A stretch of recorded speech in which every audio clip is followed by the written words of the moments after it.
जय गुरु जी। शुक्राना गुरु जी। सारी संगत को जय गुरु जी। संगत जी, क्या आप भी दूसरों की मदद करते करते खुद को खो देते हैं? क्या आप भी इस जाल में फंसते जा रहे हैं?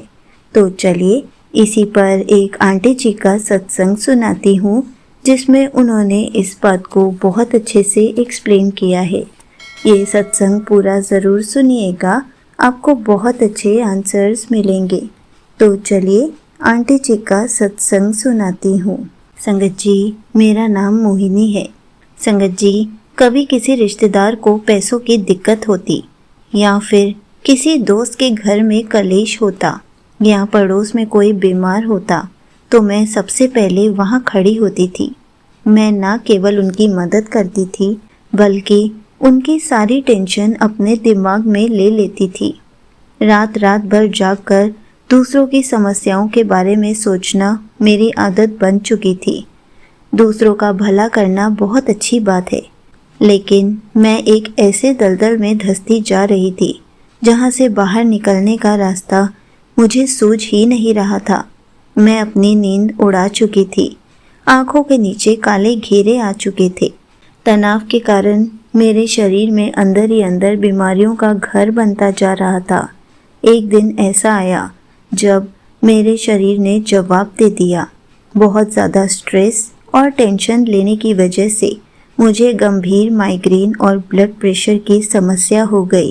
मैं बिस्तर पर पड़ गई और जानते हैं तब क्या हुआ?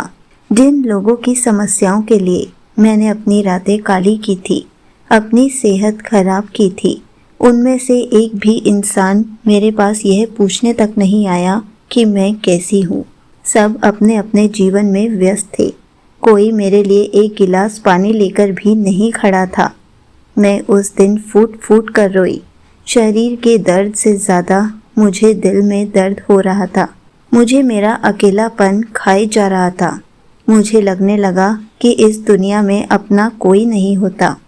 उस टूटी हुई हालत में मैंने सिर्फ गुरु जी का नाम लिया। गुरु जी के स्वरूप के सामने हाथ जोड़ा। आंखों में आंसू की धारा बह रही थी और मैंने रोते हुए कहा, गुरुजी, मैंने तो सबका भला चाहा, फिर मेरे साथ ऐसा क्यों हो रहा है? मैं इतनी बीमार हूँ और कोई मुझे देखने तक नहीं आया। संगत जी, गुरुजी तो अंतर्यामी है।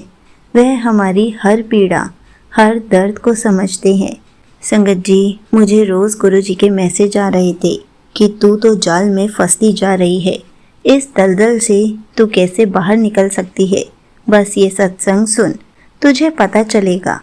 और मैंने वो सत्संग सुना। उसमें भी आंटी जी ने यही बताया कि जब भी हमें किसी की ज़रूरत पड़ती है तो कोई नहीं आता, सिर्फ गुरुजी ही हमारा साथ देते हैं। इसलिए हमें जल्दी से जल्दी इस दलदल से बाहर निकलना चाहिए। संगत जी, मैं गुरुजी का इशारा समझ गई कि मैं जो बेकार की टेंशन लेती हूँ, मैंने अपना क्या हाल बना लिया है। इतनी टेंशन लूँगी तो मैं बिना बात पर बीमार पड़ जाऊँगी और तब मुझे कोई भी नहीं संभालेगा। मैंने अपने आप को समय देना शुरू किया, जैसे कि सुबह उठकर मैं गुरुजी का मंत्र जाप चला देती थी, ताकि सीधा गुरुजी का मंत्र जाप मेरी आत्मा तक उतर सके। उसके बाद जब मैं नहा कर आती थी तो मैं सबसे पहले गुरुजी को चाय प्रसाद का भोग लगाती थी और बाद में वही चाय प्रसाद पीती थी, ताकि मैं गुरुजी के साथ थोड़ा सा समय बिता सकूं। उसके बाद मेरा सारा काम शुरू हो जाता था। मैं घर पर ही पूरा दिन ट्यूशन्स पढ़ाती हूँ। कुछ बच्चे सुबह पढ़ने आते थे और कुछ बच्चे शाम में पढ़ने आते थे। पूरा दिन मैं इसी में बिजी रहती हूँ।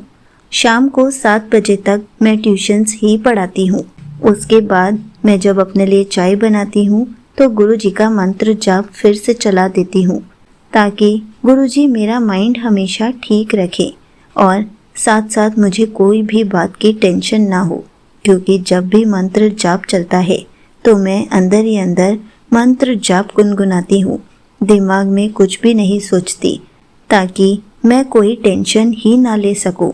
संगत जी, उसके बाद जब मैं रात का खाना बनाती हूँ तो मैं 2-4 सत्संग सुनती हूँ, ताकि मुझे गुरुजी के बारे में ज़्यादा से ज़्यादा पता चले। गुरुजी के साथ मेरा कनेक्शन स्ट्रॉन्ग हो सके।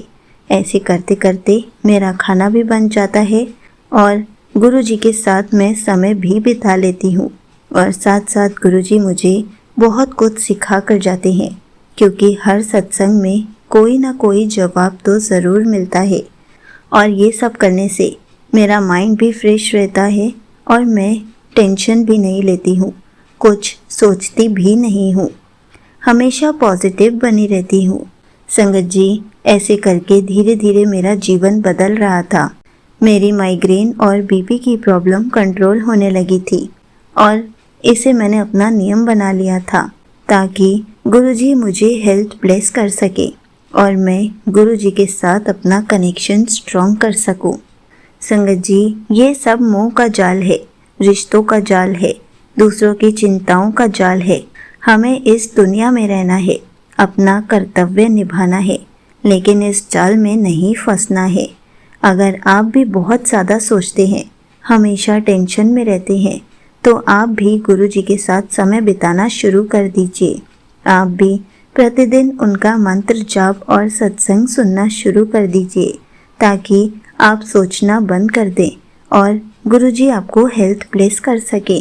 गुरुजी आपसे अपना कनेक्शन स्ट्रॉन्ग बना सके और आपके मन में जो भी सवाल आएंगे, धीरे धीरे सत्संग के थ्रू आपको सारे जवाब मिलते चले जाएंगे। संगत जी, गुरुजी ने इतना प्यारा जीवन दिया है, इसे दूसरों की फालतू चिंताओं में बर्बाद मत कीजिए, क्योंकि जब हमें ज़रूरत होती है तब कोई भी पूछने नहीं आता। सिर्फ और सिर्फ गुरुजी ही हमारा साथ देते हैं। इसलिए हर पल गुरुजी का ही सिमरन कीजिए, गुरुजी से ही बातें कीजिए, गुरुजी से ही अपना कनेक्शन स्ट्रॉन्ग कीजिए ताकि वो आपके साथ हर पल रह सके। यहीं पर आंटी जी का सत्संग समाप्त होता है।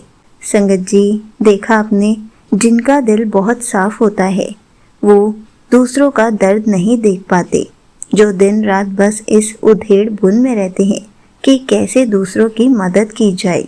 लेकिन दूसरों का घर रोशन करते करते हम अक्सर यह भूल जाते हैं कि हम अपनी ही हेल्थ को मुश्किल में डाल रहे हैं। इसलिए संगत जी, रिश्तेदारों की, दोस्तों की और अपने परिवार की मदद कीजिए, लेकिन इतनी नहीं कि आप उसी में उलझ जाएं।